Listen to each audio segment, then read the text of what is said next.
So it makes me wonder how a black American can feel underprivileged when the very basic things Africans pray to God for are the most common amenities they have around. You are welcome back to my show. So this question was asked by an African American lady who has just traveled to Africa, the first time in Ghana. So she was having a conversation with the new friends she has now made here.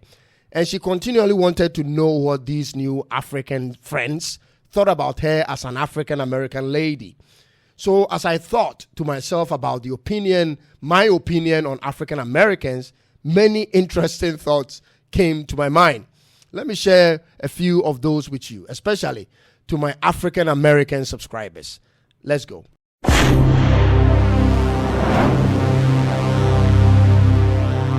I'm Cyrus, and this is Toontum Network. Be kind to subscribe and leave a comment if you find this podcast interesting. So as an African man, born and raised in Accra, Ghana, or whichever part of this great continent that you come from, what comes to your mind when you hear African Americans in terms of their personality, their appearance, their culture, and even their interests? Please leave that in the comment section below. But this is how I perceive them. They are like that long-distance cousin who doesn't really like you and doesn't want to be associated with you, but you are dying to meet. I'll explain that. Just hold on.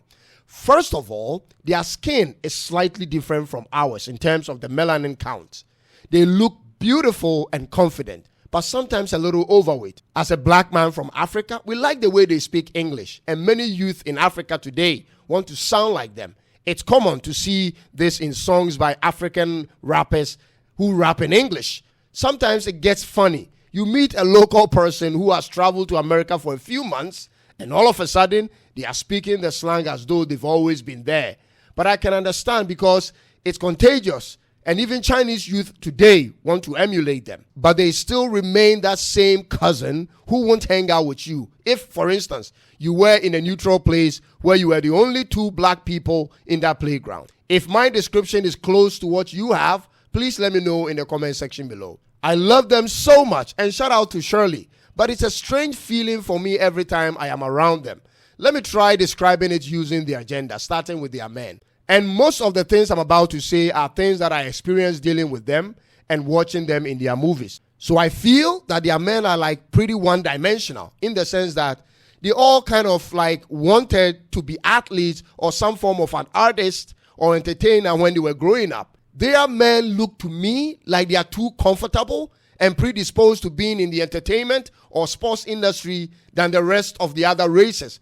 Maybe it's because they have a superior athleticism and talents. For instance, when you watch their TV and their kids are asked, what do you want to be when you grow up? They usually mention some sport icon names or musicians or sometimes someone related to entertainment.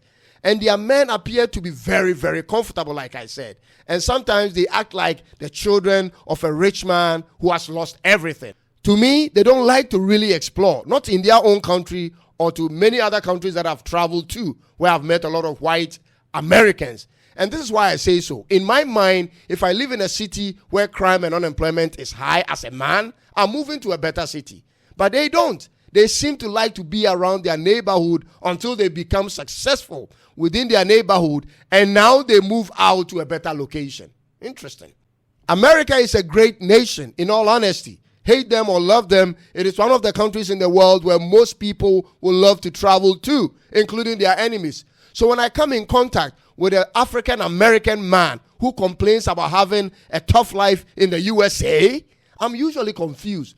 I mean, this is the country where you may drop any black man from Africa, and without exaggeration, let me say 80% of any black man from any part of Africa who may not necessarily be fluent in English or perhaps not even educated beyond middle school, and in 5 to 10 years will put up a big house back home. So it makes me wonder how a black American can feel underprivileged when the very basic things Africans pray to God for are the most common amenities they have around. Access to running water, access to electricity, education, transportation, good roads, bank credit, more job opportunities, even if it isn't what you really want. I mean, a lot.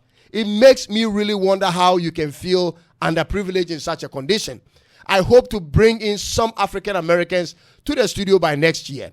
It's a dilemma that leaves me startled sometimes, because your country's passport gives you access to many parts of the world without visa, and your currency is most traded currency in the world, especially the one with Benjamin Franklin on it.